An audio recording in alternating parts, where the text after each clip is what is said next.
or we start now?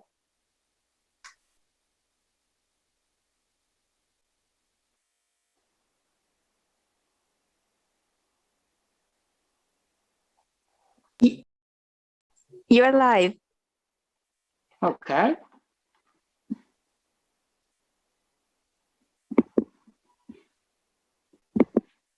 Give me a second.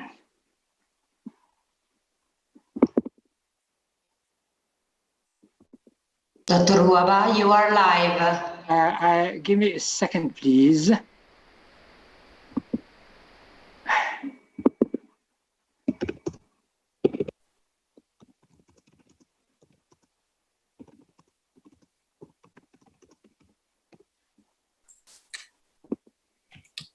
Okay, so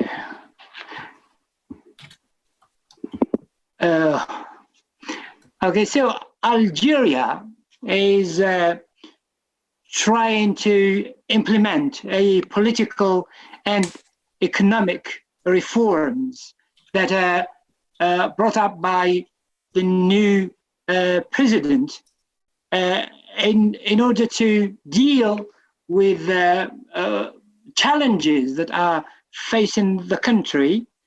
But the pandemic of COVID-19 is making it more difficult for the government to deal with the many challenges, social, economic, and political, in addition to the protest movement that is taking and continuing actually in the country. So we would like to discuss with our panelists these challenges that the country is facing up with, and how is the government going to deal with all these problems, and what are the perspectives of reaching a solution that provides stability and development for the country within its area. So we have with us Dr. Haytham Amira Fernandez, a senior analyst for the Elcano Institute in Spain, as well as Amal Boubkar, who is co-director of the Institute for Social Science Research on Algeria, Dalia Ghanem, who is a resident scholar at Malcolm Carnegie Middle East Center in Lebanon, as well as Professor Yahya Zubair, who is a professor of the International Relations and International Management and Director of Research in Geopolitics in KED Business School. Is that all the names? Have I pronounced correctly your names, please? Perfect. Okay, good. So let's start with Professor Zubair, if you allow us. What are the economic challenges that Algeria is currently facing up with, and what has the government has done so far to tackle these problems? How much time do I have? 4 minutes, please? Doctor, 4 minutes. 4 minutes, all right. Yeah. Okay, well, what I can say at the onset is that, you know, we don't, when dealing with Algeria, because I was asked about the rentier state, I think the diagnosis, there is a consensus on the diagnosis that everybody knows that the rentier state in Algeria can no longer constitute the foundation of the economy. That is, Algeria needs to change its economic system, that it needs to introduce some structural reforms. And there is consensus across the board. The good news is that the government, I think, is becoming more and more cognizant that it could not last any longer. We had crises before, precisely because of this reliance, dependency on the oil revenues. We had a major crisis in 1986 that everybody remembers, 1990, and then since 2014. It seems to me, at least based on the statements, the official statements, the interviews, the debates that are going on, that Algeria has decided to move away from the rentier economy, and that there is support for it at the highest levels. The subsidy system as well, which is linked to the rent economy, to the rentier system, is also unsustainable due to the fluctuations of the oil prices. And in fact, Algeria missed the boat in some way in the period when the oil revenues were at their highest, because it could have made some changes, some significant changes, some structural reforms when the money was the revenues were extremely high. That could have happened, and it would have really allowed this to take place without hurting the neediest people, because Algeria's system is based on some sort of redistribution, a social system, which is in itself a good thing, but it has not benefited only the poor. In fact, the argument has been made from some analysts that it has benefited, some of the richest people in the country. So in that sense, recommendation that I would suggest is to review that and focus on the neediest, and then establish some sort of system, whether it's taxation or what have you. But clearly, the rentier state has resulted in some inflexible economy of dependence, and that has to really change. I think since you asked me, Sir Wabah, about what positive, the positive is some positive. That is the recent statements regarding, or recent decisions to move away from oil and focus on some other extractive industry. I'm referring mostly to phosphates. We know how important phosphates could be, especially phosphate rock for the food industry or for food security in general, not only for Algeria, but also you have a country like India that imports almost 100% of its phosphates from overseas. There was a deal in 2016. I don't, again, Algeria missed the boat on that issue. It's a long discussion over the phosphates, but it seems that it has been put back on the rail and so on. Another positive thing that I believe Algeria could benefit from is the renewable energies. There is now a ministry with Professor Chitour, and I think that is a right step, a step in the right direction if Algeria wants to go in in developing those industries. Of course, those of you who are observers of the Algerian scene, you know that has not gone without some problems because of the competition between different ministries, namely the Ministry of Energy. But the renewable energies, of course, the renewable energies cannot be done just by the creation of a ministry, but also in terms of explaining to the Algerian population in general, it's not one ministry or two ministries, but it's all the ministries, including the Ministry of Transportation and others. Basically, from my perspective, in dealing with this political economy scene in Algeria, you can see, it is sometimes frustrating among Algerian scholars and others, is that you it's perceptible. That is, what needs to be done is there, but there's always those hurdles, those administrative hurdles that need to be lifted. Now, another issue that I would like to discuss is again the climate. That is, to become aware of the climate change, the impact that it has had on the water and so on. And so again, more insistence on these renewable energies is not just a choice, a luxury choice, but a real necessity. Now, to move away, this decision to move away from the dependency on oil is, as I said, a step in the right direction. There are other extractive industries in Algeria.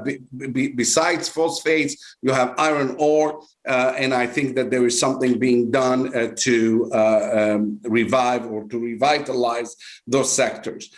I have, if you allow me, Mr. Chair, I have just a few recommendations, because you can see them.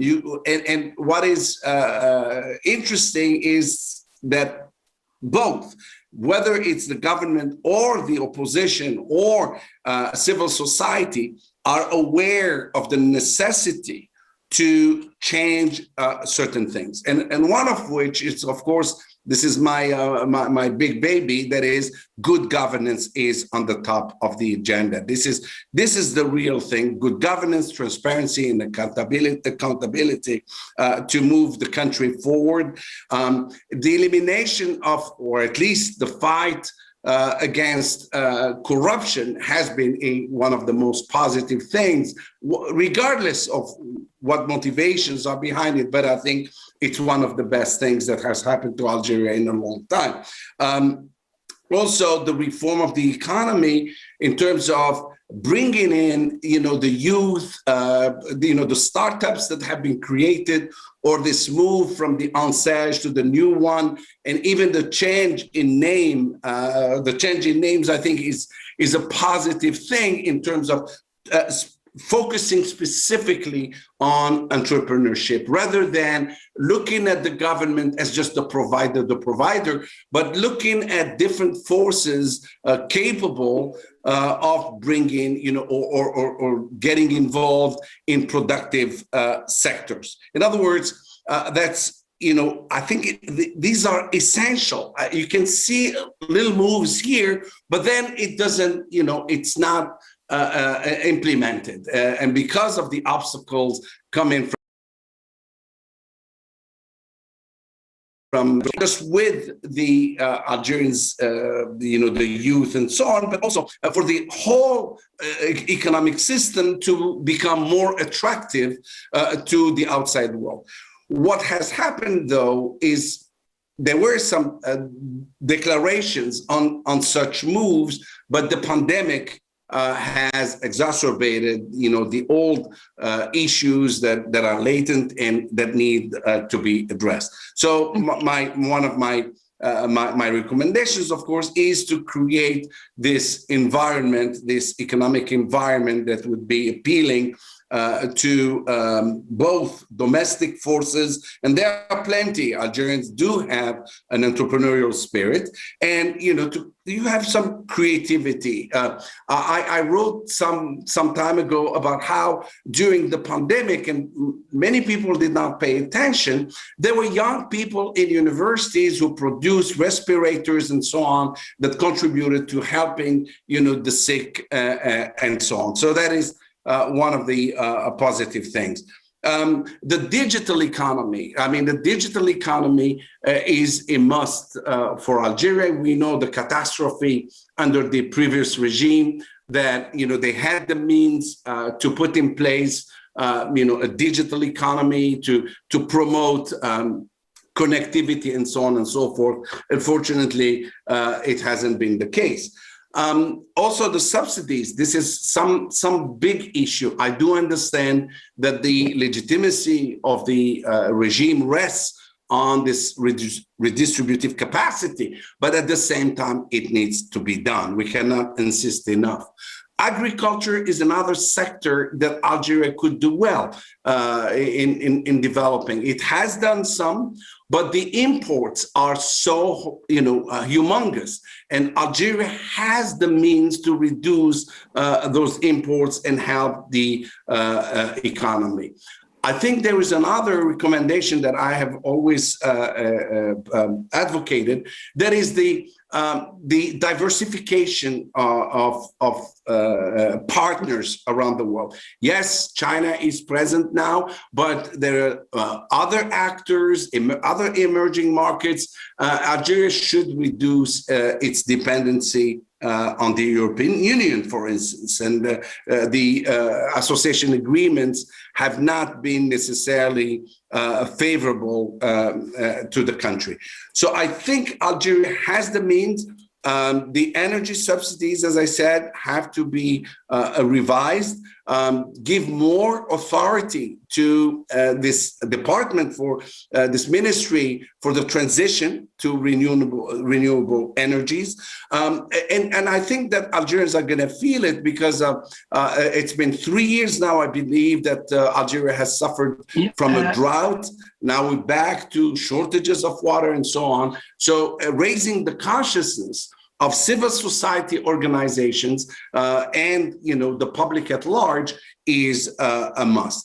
Algeria has so much sun; it's blessed by nature, and I think solar energy needs to be developed at its whatever capacities Algeria could have.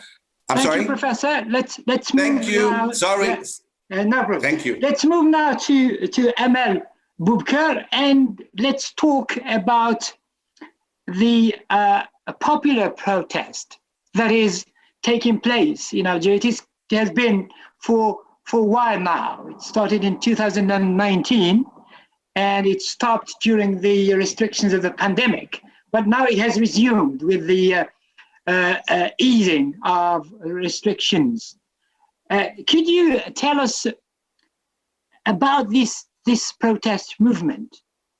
We don't know who they are. We don't know. Everybody says that it's spontaneous, yes. But do you have an insight in this protest and who they are? What tendencies do they represent? And how do they evolve? Because every movement has to be identified, and there must be, let's say, if the government wants to interact with this movement, it has to go somewhere. Where do they go if they want to go?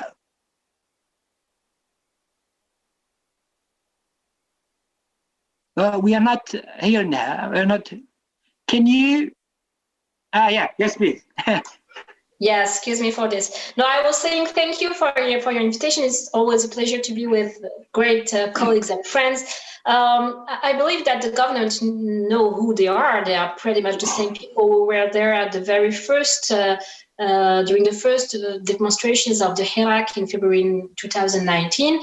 They are less than they were in February 2019, but still a lot of people are still eager to demonstrate and to be identified with the Hirak.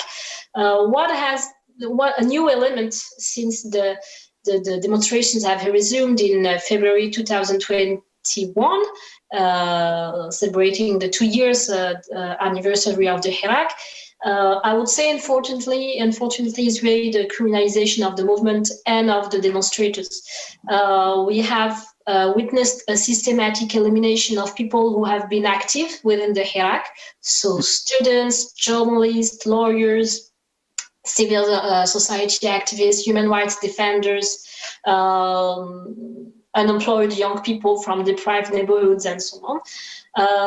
These arrests have happened mainly have been mainly illegal because, for the last Friday, for example, we are talking about 600 people who have been arrested all over the country. That's a lot. I was saying that these arrests are illegal because often people are actually arrested while demonstrating. So even outstanding professors, well-known names, very respected names have been arrested. Sometimes they are kidnapped from home. When they are released, they are warned not to join the demonstrations again. Some have witnessed that they have also been obliged to sign some declaration explaining that they won't join the demonstrations again. And where they are not released, they are immediately prosecuted. And more recently, people have been, for example, convicted 1 year sentence for having demonstrating during or for having demonstrated. So we must notice that constitutionally Algerians have the right to demonstrate. So although the Ministry of Interior has requested last week that has declared that he won't allow any demonstrations, and actually not even the Hirak or people who identify themselves with the Hirak have been repressed and prevented to demonstrate by police force, but even firemen, postmen, doctors, and so on. So all kind of demonstrations who are asking for some kind of change in governance have been repressed, and of course people are sacked from their jobs, and there's a lot of consequences after you are arrested by the police. So the main result of this escalation for the past 2-3 months is that unfortunately currently in Algeria there's still no political management of the crisis. While the secret services and state-sponsored media are circulating the usual narratives on the grip of Islamist movement or foreign enemies over the Hirak, well, the legitimacy of the president, of elections, of institutions is dropping, and the prospect of a political normalization of the country is fading away. I would say that it's really the main danger currently, and especially as people now are testifying actually about the torture, about the bad treatment they have experienced, and there's no more trust currently between the Hirak and the government and the police and the secret services, and they are not trustful that there's any kind of willingness on both sides actually, but of course members of marchers and demonstrators are much more are the main victims of this repression. There's very little trust that a violent confrontation may be avoided. The question is, when I said to you that the government needs to go somewhere, it means the movement has to have, I'm not saying that they have to have, but in general, they have to have a representative, someone or a group of people they have to deal with. They don't. There is no, we don't know, at least, we don't know who is in charge, or who is leading, who is the leader. And what are the political tendencies, if any, in the movement? Do you have an idea? Do you know what political tendencies are represented, if any? And how can a government deal with a movement without leadership? Yeah, the Hirak is really a screenshot of the Algerian society, but we have discussed that a lot during the past 2-3 years. But I would say that the difficulty for the Hirak to have had a leadership to emerge is mainly linked to the difficulties to the stalemate in not allowing the Hirak to mature and to discuss a way out, and then some representatives. So this is really repression that is actually preventing the Hirak to have these discussions. But one of the way out the government and the Algerian regime is offering instead is mainly a kind of roadmap that has been traced with first the election of a new president after Bouteflika, which is the current president Tebboune, a referendum on the constitution, and now a legislative election that will take place in June. So I don't think that the Hirak will stop or will disturb this roadmap. It has not been able to do so during the presidential elections and so on. So actually, that's not the aim of the Hirak, as far as they said. They are not. It's not a movement that is willing to get rid of the institutions, and even we have seen an escalation of demands like they should all leave and so on. We'll come to that. It was, yeah. Do you have another questions? Yeah, please. Yeah, we'll come to that. The demands and how, in reality, how are they going to be implemented? Let's move now with Dalia Ghanem. Okay.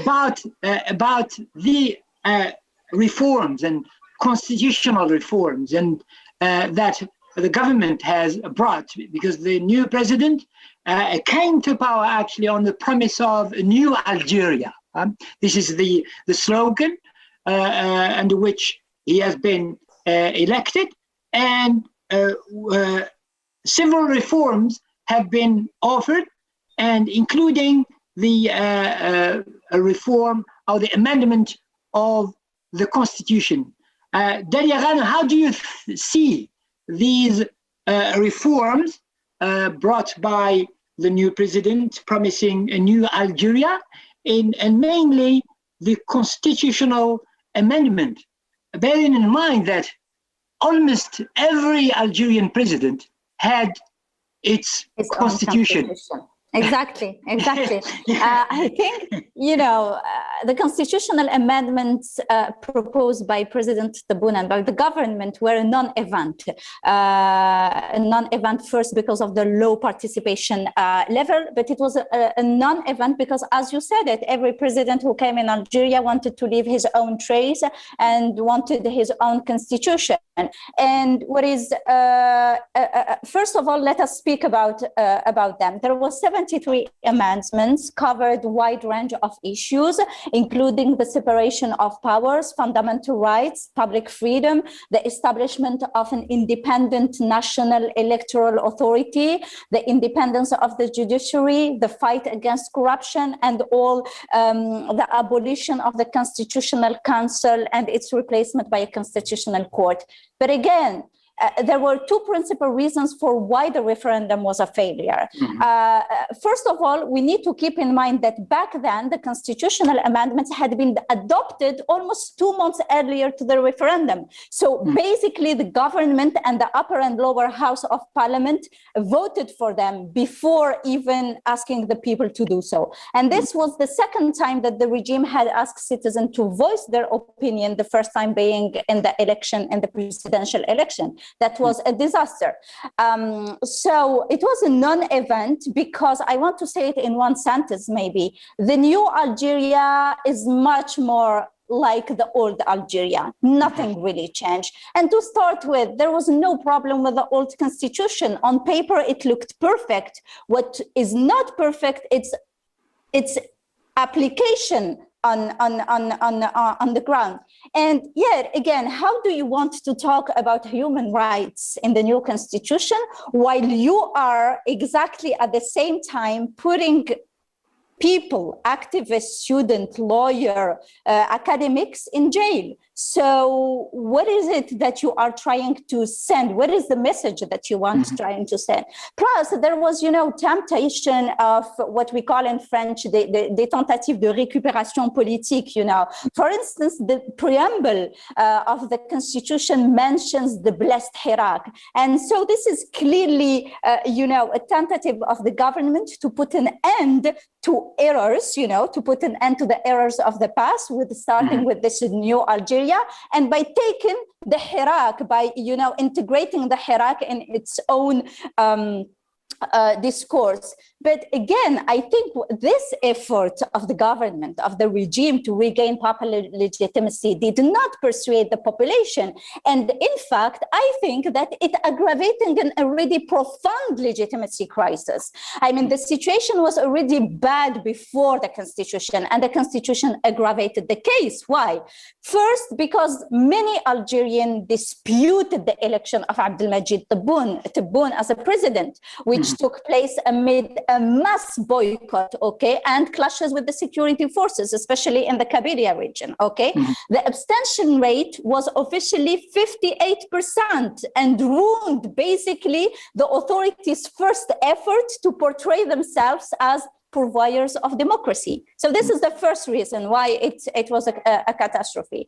And it aggravated also the legitimacy crisis because it followed an all too familiar pattern for Algerians. We are all really very familiar with this pattern throughout Algeria's recent history. The regime has used referendums and periodic election to maintain a democratic facade, while otherwise doing very little to reform the system and make it more representative. So for many in the country, these were empty gestures designed to perpetuate the regime's longevity.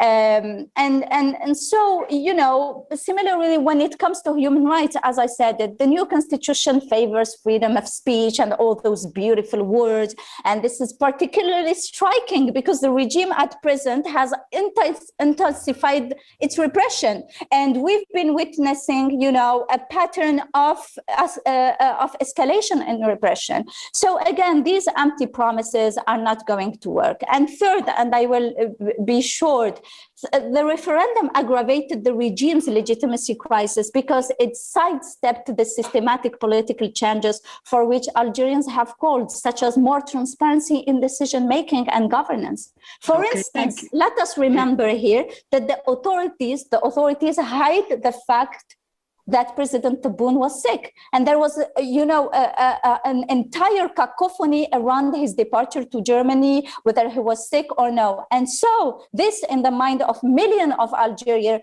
triggered the bad memories of Bouteflika's first stroke in 2013. Absolutely, yes. Yeah, thank you so much. Now we move to the other side of the Mediterranean with Dr. Haytham. If you allow me, Doctor, the situation or the challenges Algeria is facing up with are certainly not dissociated, let's say, from its relations with its neighbors and the Mediterranean region. The recent diplomatic tensions with France regarding the history, memory, and the other issues that have that rose recently. How does these tensions affect the situation in Algeria and Algeria's relations with the EU? Okay, well, thank you very much. Pleasure to be here with this group of excellent scholars and friends. So the Mediterranean is a rough neighborhood, and we see that there is an increase in the number of crises and tensions across the Mediterranean, both in the eastern part and also in the western Mediterranean, which Algeria belongs to. So when trying to answer these questions, we need to take into consideration several dynamics and events. Algeria's relationship with France is a complicated one. It's heavily marked by history. And as you just mentioned, part of the rising tensions in recent times has to do with, well, part of the debate of reviving a debate about the history of the colonization and the War of Liberation. As many of our viewers surely know, a few months ago, the French President Emmanuel Macron commissioned a report from a French academic and intellectual, Benjamin Stora, to try to bring together or to basically generate some sort of commission to bring recommendations as a way of reconciling a very difficult history that's not that far away from us. And that report that was produced and was presented to the president earlier this year contained a number of recommendations to try to bring together the histories from both sides and to incorporate different voices as a way of healing some of these wounds from the past. And it has generated tensions also because of some of these recommendations that have to do with recognizing, the bad things that were done, or maybe asking for some sort of recognition of the damage provoked to Algeria. And so this is also increasing the tensions between both countries. Now, Algeria's foreign policy has seen a lot of limitations, especially since 2013, when former President Bouteflika fell sick, and the vacuum, in a way, that Algeria left in its neighborhood, including the Mediterranean neighborhood and the Euro-Mediterranean project, was in a way also taken advantage of by other countries, neighboring countries. And this is clear with activism that we've seen by Algeria's Maghrebi rival, Morocco, and its activism in the African continent and beyond.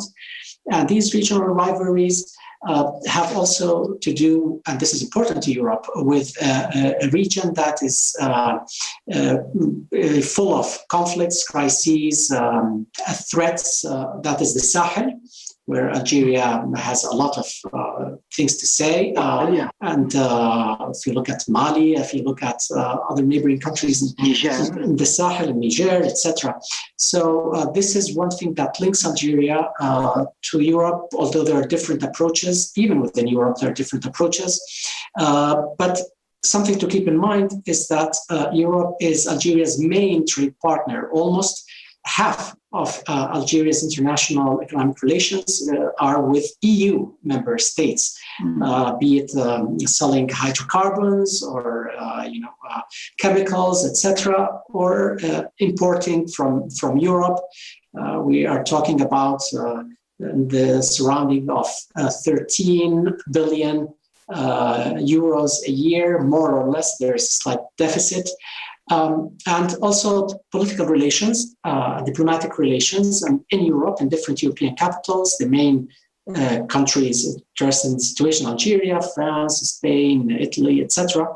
They are looking at the Algerian process and also the succession or the change in the president, and social mobilization, and the unresolved socioeconomic tensions and state society tensions with, it's worrying to European capitals, especially in a context where there seems to be shrinking revenues from hydrocarbons and a fall in the foreign exchange, foreign reserves in the country, that unless the policies are put in place, and I guess urgently, then that could lead to increased tensions inside Algeria and affecting the neighboring countries, a neighborhood that is already having lots of socioeconomic problems, where the COVID pandemic also came to exacerbate and add to the tensions existing, apart from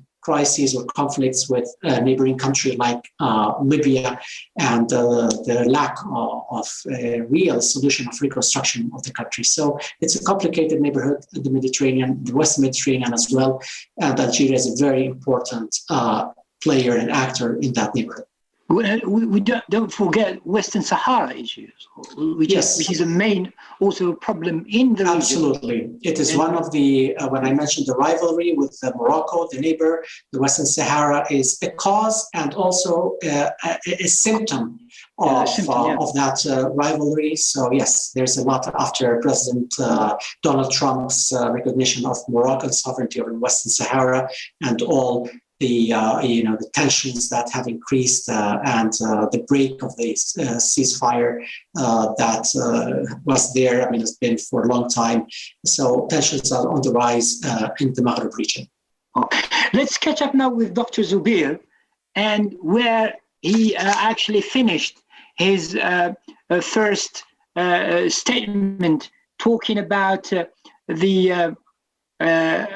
how the government is tackling the problems, the economic problems. We have talked, Dr. Zubair, if you allow me, a lot about the diversification of the economy. It has been a word that has been used over the years. And as you said, even Algeria has now a ministry of renewable energies. In your recommendations, you spoke about diversifying the economy. How is that going to happen, apart from, as you said, creating a ministry, which is important, but that's not the goal, that's not the objective. And can you tell us about the role of the youth in Algeria in this change, if you may say? You've spoken also about a digital economy. These are two perspectives. The renewable energies, as you said, are moving away from oil and gas, and you have youth also. Algeria is a country of youth. How is the youth going to participate, take part in this shift, let's say, if there is a possible shift? And what are the steps, the real steps in diversifying this economy and moving away from oil and gas, including digital economy?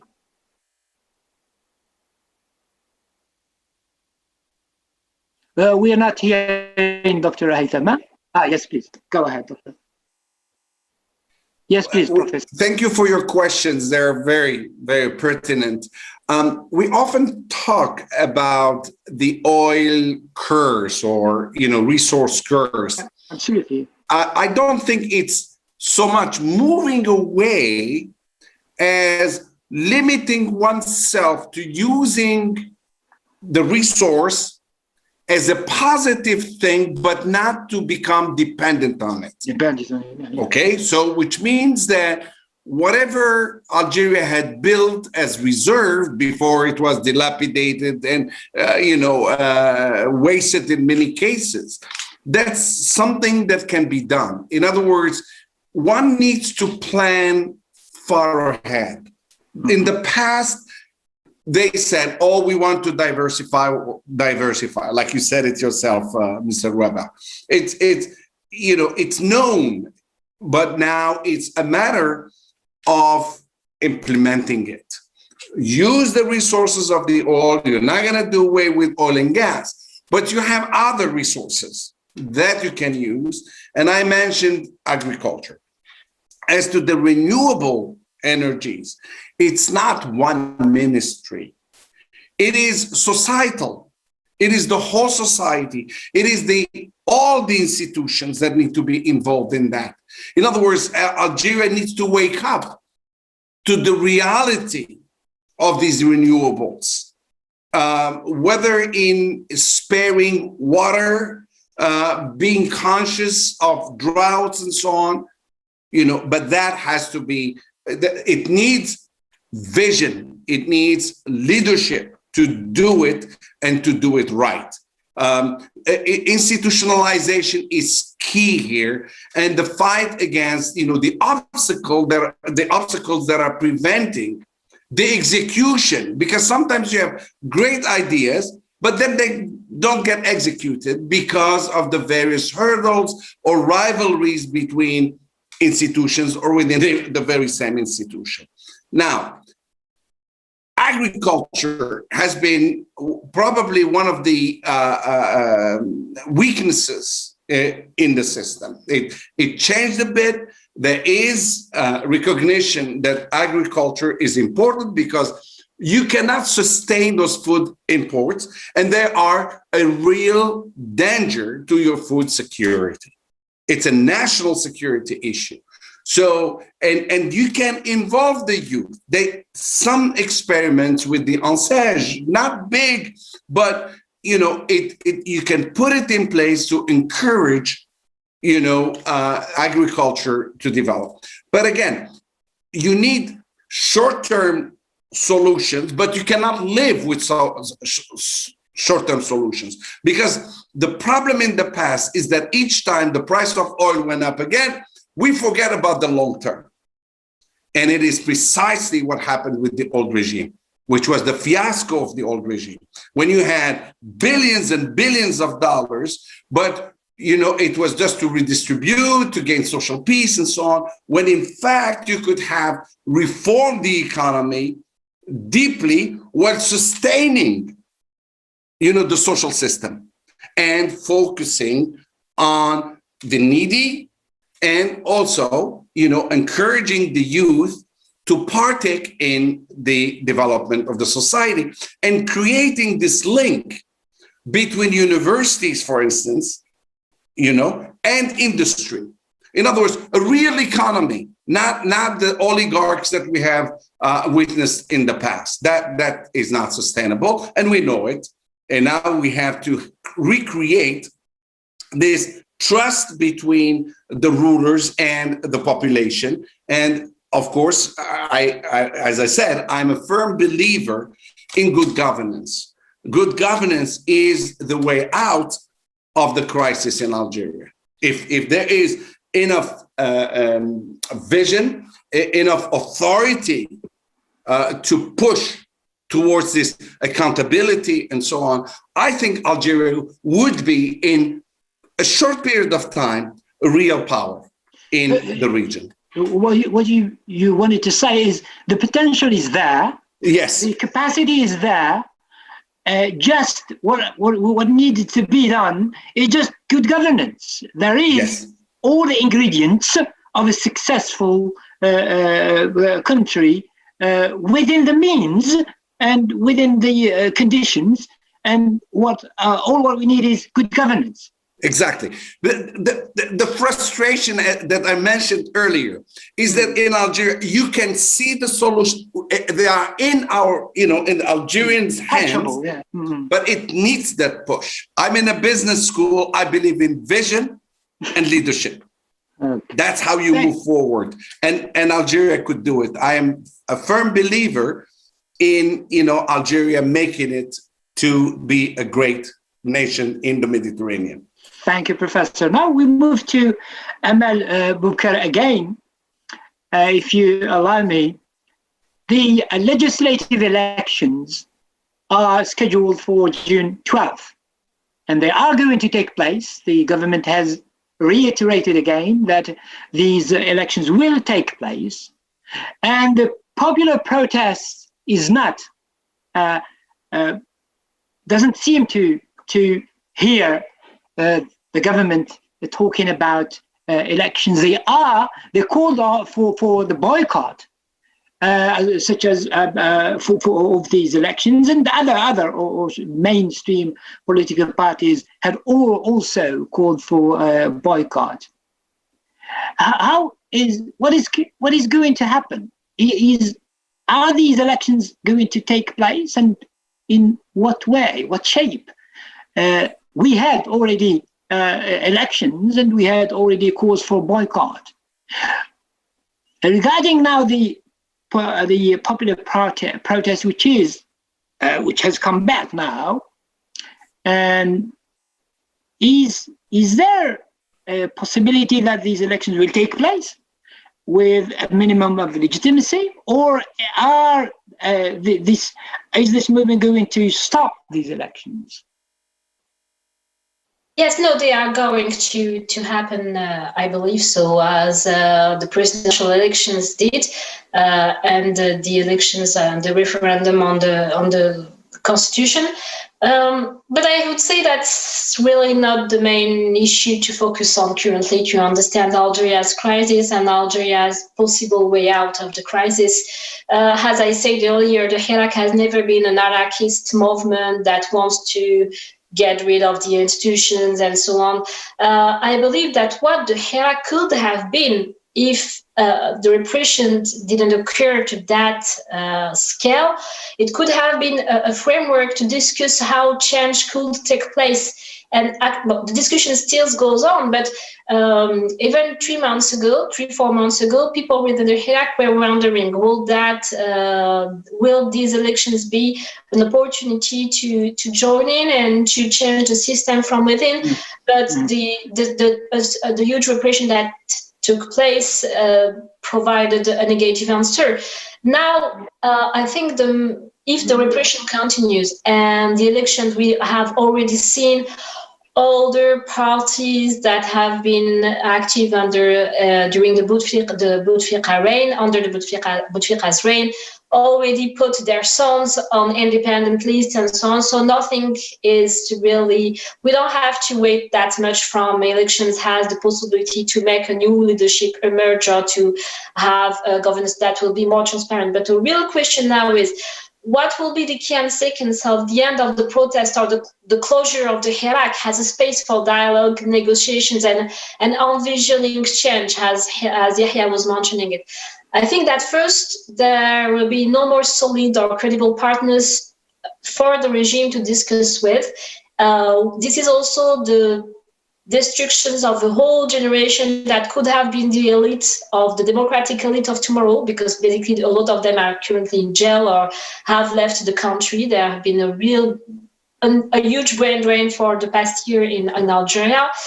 Another consequence will be the radicalization of socio-economic demands. And not only with people who identify themselves with the Hirak, even people who actually were ready to believe the promises of Tebboune and were ready to buy some populist arguments once again, have said that, or believed that this time that the government is not able to govern. I mean, currently or today in Algiers, the capital of the country, the national water company has announced that there will be no water for a certain amount of time. So people are exasperated with that non-functioning system.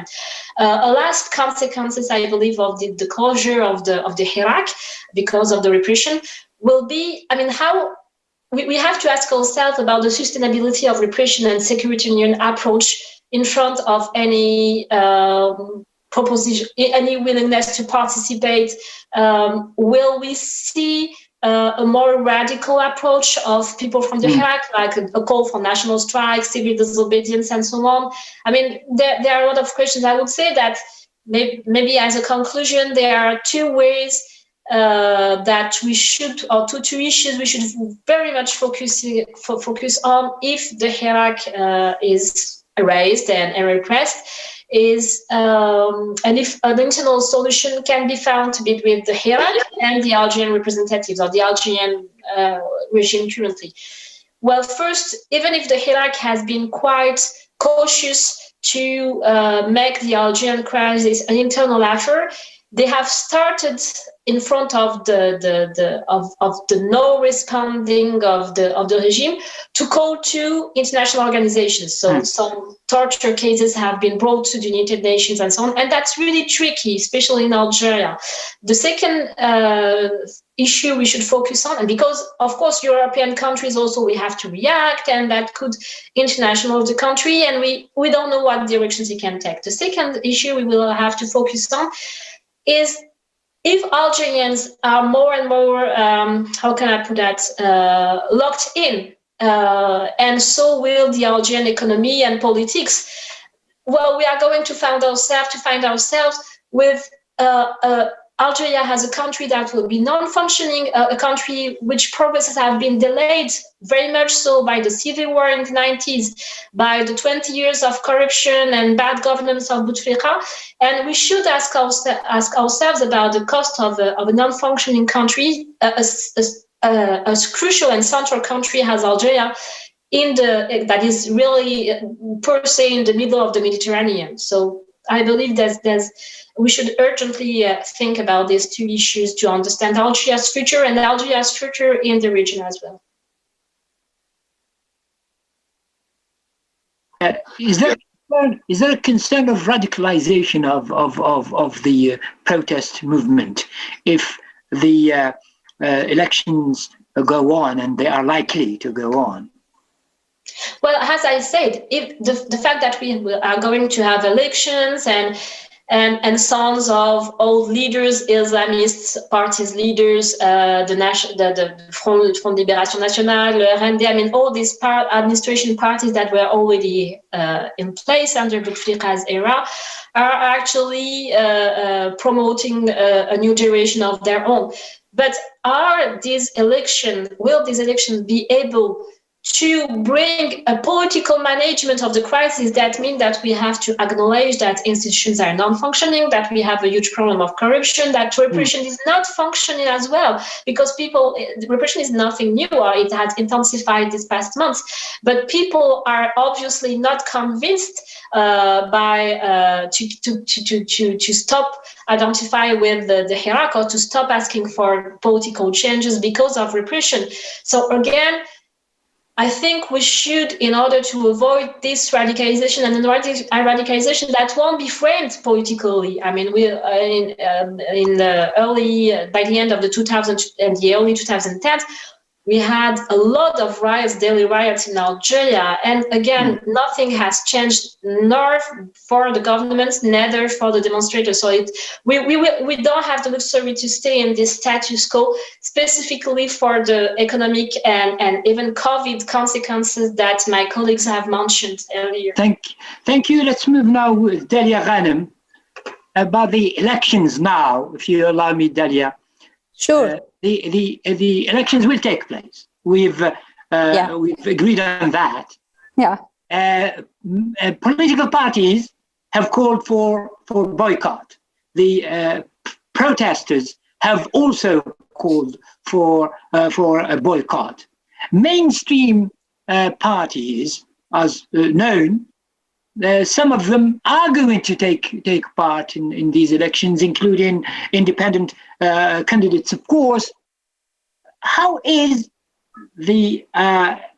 what is these elections going to give us? What is the shape of the new parliament? What are the main tendencies? Yeah. According to Mohammed Shorfi, who is the president of the ANI, which is the Independent National Election Authority, there was more than 800 independent lists and some 600 lists of political parties. And he said that these were accepted without any reserve, which is also worrisome by its, I mean, it's worrisome. What does it mean without reserve? And what does it mean also? What does it tell us about the quality and the experience of this so-called independent future potential politician? So as you said, Ahmed, the Front of Socialist Forces, le FFS, declared that he's going to boycott, the RCD as well, the Workers' Party as well. But again, I want to say, and this is to be provocative, what does it really change for us? I mean, these political mainstream parties has been, participating in the political arena for decades now, and they have been co-opted. They are, as a matter of fact, one of the pillars of the regime. So their participation or non-participation doesn't make any difference. But there are other polls that seem to be organized. Three of them created themselves recently.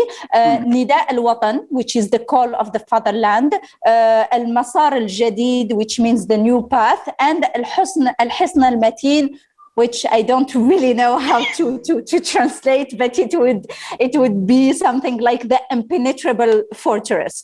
So Nida al-Watan is a movement bringing together several NGOs and associations. It was created in early May 2021, and it is suspected not only by the opposition, but also by the hierarchies as being, trying to form this electoral cluster to gain as much seats as possible in parliament for the benefit of the authorities, even though they call themselves independent. It is very enlightening, for instance, to see that,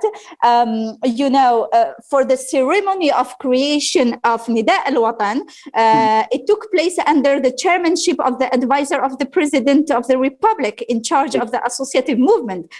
Okay. So really, one can call into question their so-called independence. And then there is al-Hisn al-Mateen, which is also closer to the component of Nida al-Watan, while al-Masar al-Jadid explained that it represents many people from the Hirak. So it is basically, trying to surf on the wave of the Hirak, saying that we agreed with some Hirakis who are eager to take part in the political process to to take part in this national dialogue that Abdelmajid Tebboune initiated when he became president. Now, the current environment, I would say, seems to be in favor of the Islamists.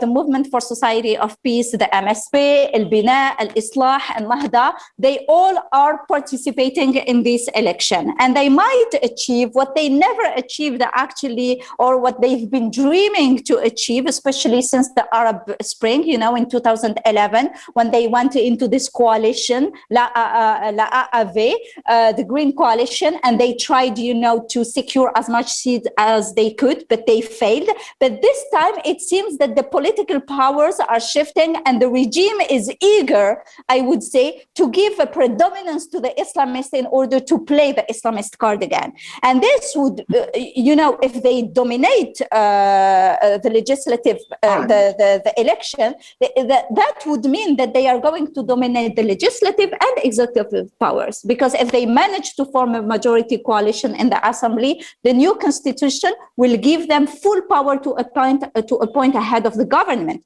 and carry out their own political program. So this remains a political ambition. For the moment, of course, these are all predictions, but we will wait and see.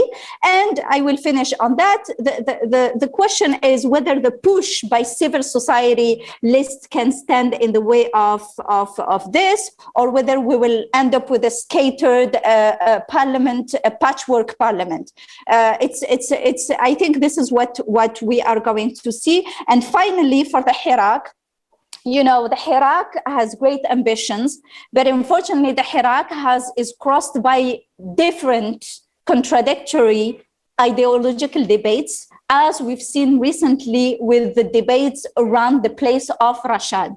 And so it is very, very, very difficult for the movement right now to have or to provide the Algerians with an alternative that is different than demonstrating every Friday and every Tuesday. Mm-hmm. Thank you so much. Let's move now with Dr. Haytham. Algeria has an environment, to ties with the world, with countries around the world, and the government, when tackling the issues and the challenges they are facing with, have to rely on these ties. We have seen during the pandemic, for instance, the Russian involvement in providing the government with a vaccine, which is called for Russia, diplomatic vaccine, vaccine diplomacy. The ties between Algeria and Russia go back to history. They're long time, and which is normal. Also, Algeria is strengthening its relations with China and with Turkey. What does this tell you in terms of international relations, and how is these ties going to help Algeria, the government in Algeria, tackle the many challenges they are facing up with? Yes, sure. As you mentioned, Algeria's relations and alliance with Russia is an old one, and Russia has been the provider of a lot of weapons, of arms that Algeria has imported, becoming the main arms importer or buyer in the African continent. When resources were available, Algeria managed to purchase lots of military hardware from Russia and from other countries close to Russia. What is shifting and what we're seeing, there's a change in recent times, and my colleagues in this panel, Dr. Zubair, and know a lot about the Chinese increased presence and influence and interest in Algeria, among other countries. So China has become, I think in 2019, has become Algeria's largest source of imports, surpassing France. That is due to several reasons why Algeria is important to China. Well, first of all, because of its geopolitical importance, its location. When we look at the Mediterranean, also the Sahel, and entry gate to the African continent, to the north of the continent, could make Algeria an important hub for the Road and Belt Initiative by the Chinese, but also Algeria's political influence around the Mediterranean and Africa at the continental level. There's another element that explains China's interest in Algeria, and that is business contracts and commerce opportunities. And some of those business contracts have to do with investments. We've seen the East-West Highway, which the Chinese have built a part of it. I think the contract was, the cost was around $12 billion. The Grand Mosque of Algiers. If you go to the capital, Algiers, you see the massive mosque that was built by the Chinese with a cost, it's not clear whether it's $2.5 billion. So these opportunities are of interest to China, together with access to raw materials and to the exploration of the existence of some raw materials in Algeria, especially deep in the south. There's another factor that has to do with the finances and Algeria's difficulties. I mean, once we're seeing the foreign exchanges going down very rapidly and not willing to go to external borrowing, maybe for international financial institutions. So the idea that China could be a friendly, external borrower without conditionalities that are normally attached to international financial institutions, it's not clear if that could help enough, or the amount of capacity of borrowing from China would be able to help Algeria in what many expect will be a rough immediate future. Also, the medical diplomacy that was mentioned, vaccines, medical equipment. There's also a very skillful way of playing that diplomacy as compared to what neighboring Europe is doing, and the lack of capacity or the lack of willingness to help and send provide vaccines to the immediate neighborhood, at least for the time being. Maybe later on through the COVAX initiative that would become easier. Turkey is also another country that is an increasing interest in the Mediterranean. We've seen it very, very clearly in Libya, which is a neighbor, and its immediate, involvement, direct involvement in support of the Libyan government based in Tripoli, military involvement through the use of drones, of fighters, of also assistance. So for Turkey, it's geopolitical relations with Algeria and some sort of alliance and more or less common interests. And Dr. Ghanem has published recently a piece at Carnegie about that. But Turkey also is interested in business.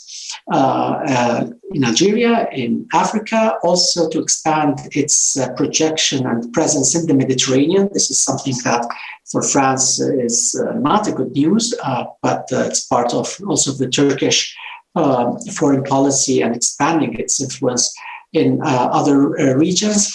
And there are other actors that are increasing their presence or trying to, have also a space, be it some Gulf countries, Arab Gulf countries. We've seen also countries like the United Arab Emirates. During the Iraq times, it was a country that was mentioned frequently because of the perception that it had an increased role in Algerian internal or domestic politics, and also came with an economic, with other elements to expand its influence. So the foreign policies of Algeria are changing, the world is shifting, the African continent also is transforming, and that is putting new challenges and opportunities, both for Algeria and for its immediate neighborhoods, not only in North Africa, but also across the Mediterranean and Europe, and mainly Southern Europe. Thank you, Dr. Haytham. Thank you for all your insight, for your analysis. We have shed light on the development in Algeria and discussed what are the opportunities and the potentials for the Algerian government to bring stability and development in the country. Thank you so much.